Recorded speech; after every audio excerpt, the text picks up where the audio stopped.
Guys, welcome back to some more AFK Arena. Today we're over on the pay to win account, and I'm just going to go over a couple things, kind of the state of AFK Arena, some of the trends that we're seeing, some of kind of the back insight that a lot of players don't know about the game. Number one, this was Lilith's second most profitable game, had the biggest player base, right behind their number one game, which I think is Rise of Kingdoms. It was their number one game.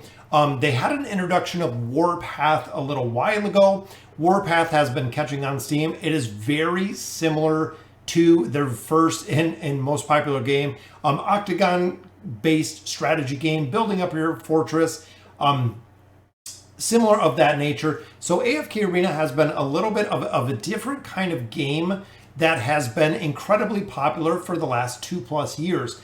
Now, with that being said, AFK Arena is now their number 3 most popular, so it actually has been disbarred from that number 2 position from Warpath, and it has slowly been scaling back. And some of the things that I really see that could happen with AFK Arena, number one, as it becomes less profitable, they're going to be pushing less content to it because not as many players are moving towards the game. When I think of other games that are very similar to this, even with a greater time frame, games similar to Idle Heroes. Idle Heroes is now, I believe, on its 4th or 5th year, if not a little bit more. But ultimately, the company that makes Idle Heroes quit pushing a lot of content. A lot of marketing dollars doesn't go into it. A lot of the events are just recycled, which is what we're seeing from a lot of AFK Arena. Now, that being said, overall, the player base is roughly down about 25 to 30%, meaning we're seeing a lot less players. Even in my guild, Casuals, had to do a little bit of restructuring, which all of the major guilds have. Engraving did take a pretty big hit in the player base, but like I was saying, now AFK Arena is number 3 when it comes to Lilith's most popular game. But some of the things, again, that I feel like they need to focus on, which if they're watching, if they're listening, they've always listened to the player base. They've talked to the player base. Even some of the AFK Arena staff I've talked to. So overall, when we look at the new heroes, and we talked about this a little bit on the earlier live stream, a lot of the new heroes, players are not building. There's not much interest. There's not much utility in some of the newer heroes, such as when Titus came out. So Titus is a hero short of PvP, which I don't know if that's really the main focus that they're going for here. When it comes to the PvP aspect, Titus is not really being used. Exact same with Moreel. Moreel is a hero that a lot of people are utilizing and pushing within PvP. But when it comes to the PvE aspect of it, or if you're not heavy pay to win, a hero that is not being utilized. Same with a couple other ones like Leofric. Leofric came out. I'm not even sure if he's really used in PvP. Most players have said that he is not utilized anywhere, which is the same we're seeing with Zekus. PvP for some nature, not built in any formations, not baked into any of the metas. And you can kind of go down the list of the heroes that we've seen. Walker came out, nobody used Walker. Maro is good for the light bearers. It is definitely a solid hero for light bearers, but overall, I have not seen any meta comps. I have not seen anything that people are really focusing on building Maro for. Maulers are a whole nother story, because short of Kren, Granite didn't really get much attention. Some players have said that Tae Lee completely maxed out with +60 signature item has made a difference in some of the chapter 40+ formations. But ultimately, you're swapping heroes for heroes in kind of 1-for-1. Then, of course, the latest one was Mishka that we've seen. Again, not many players, not anyone that I know is using her within the PvP or the PvE aspect. So unfortunately, a little disappointed there, which is the same that we find with Hodgkin. Now, even looking at AFK Arena a year ago, we've seen a lot of hype. We've seen a lot of marketing. We've seen a lot of collaborations. We've seen it with Yukio, we've seen it with Ezio, we've seen it with the Prince of Persia, Albedo and Ainz, we've seen it with Joker and Queen. Then all of a sudden, Lilith quit doing that. They quit putting, we've seen press releases, we've seen collaborations, we've seen a lot of different things through the core of AFK Arena, I guess, And now we get heroes like Merlin, which is very good. We get Leonardo da Vinci, which is very good. But ultimately, they're heroes that are just built to have another hero versus having the collaboration, which most of the dimensionals that we've seen of old were really built on. That I would like to see. I'd like to see a couple new collaborations.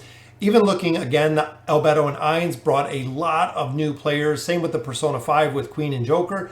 Brought a lot of players from different genres, from different content, from different games in here, as well as Prince of Persia and of course Ezio as well. Very cool to see the collaborations, which again, I think they've lost the focus of that and really building out the state of the heroes and pushing out, I guess, more heroes. The quantity of heroes has increased, but the quality, I feel, has really diminished. Overall, I know all the heroes are not going to be, the S-class, all-narrated heroes, but ultimately, if you've been playing this game for a significant amount of time, can you possibly swap one hero for another hero? Most of the time, the answer is yes. We really haven't seen a hero that really affected or changed AFK Arena in its entirety since we've seen Lucretia and since we've seen, of course, Ainz. Guys, he is an absolute game changer. Same that we find here with Lucretia. Absolutely just broken to the core. Can run team comps almost simultaneously by themselves, which is crazy. Two of the most broken heroes in AFK Arena. And also they've added a ton of new content. So we know the Arcane Labyrinth, they're doing a couple changes there. They've also done a couple changes within the guild. But ultimately, I really feel this is where we're missing the core, is the guild. So if you look at some of the guilds, some of the larger guilds, really the interaction, the collaboration, the things that they need to do in here, especially when it comes to things like guild hunting. Guys, these are the bosses that were in when AFK Arena was released. They've never changed them. I have never seen them change, never seen them adjusted. Ultimately, I feel like, again, this might be my personal opinion, but if they put more time and effort to make the bosses, and I liked how they did it in Idle Heroes, I thought it was very cool. So you actually, as a guild, did damage to the boss. Once you got to a certain point, you got actually moved to another boss. Once you got through kind of all the basic bosses, then there was much larger bosses, which I would love to see, similar to the Abyssal Expedition, possibly having guild hunts or actually having, like AFK Arena bosses. That goes back to my World of Warcraft days. So if you could have guilds that work together, multiple guilds. So if we're working with, with Cloud, with Kilbyros, with different guilds to defeat bosses, depending on what we need to acquire loot, I think it would be a really cool aspect. And I think it would bring a lot of people back to AFK Arena. Just overall, they have a lot of stuff they could do in this game.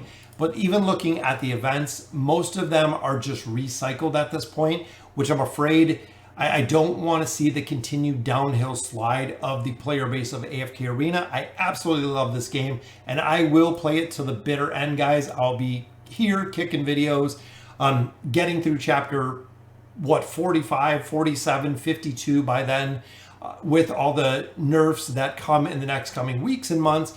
So guys, overall, I just wanted to do a quick update. And also, I know a couple of you have noticed on Discord that we do have Illuvium on there. We do have Guild of Guardians. There are 2 new tabs in Discord. I have a second NFT channel that I'm doing those games on. But ultimately, if AFK Arena gets to the point where the player base, a majority of the player base has left, again, I am going to cover this content until the game is no more. But ultimately, I don't want the channel to die with the game, is kind of what I'm getting to. I love the content here. We're going to have to start adding new content. If that means on the channel we're going to be adding new games on there, that is what it's going to have to come to if we do continue seeing what we are today with AFK Arena.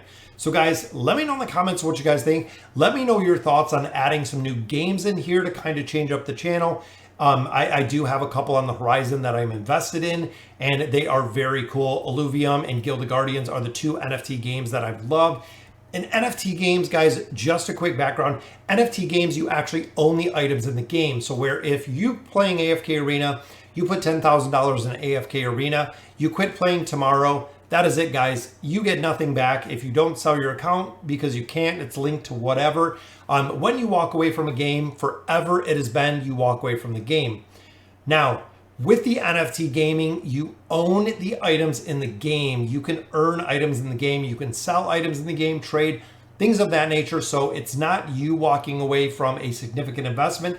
Not only the money you put into the game, but the time you put into the game. But now those items will actually have value. So if you're at a point where you were leaving the game, if AFK Arena was an NFT game, I could sell my heroes, I could sell my mats, I could sell a lot of the content that we've created here, which is very cool. It really rewards players for the time and effort that they put into gaming. So again, guys, let me know in the comments what you guys think. And as always, thank you guys for watching.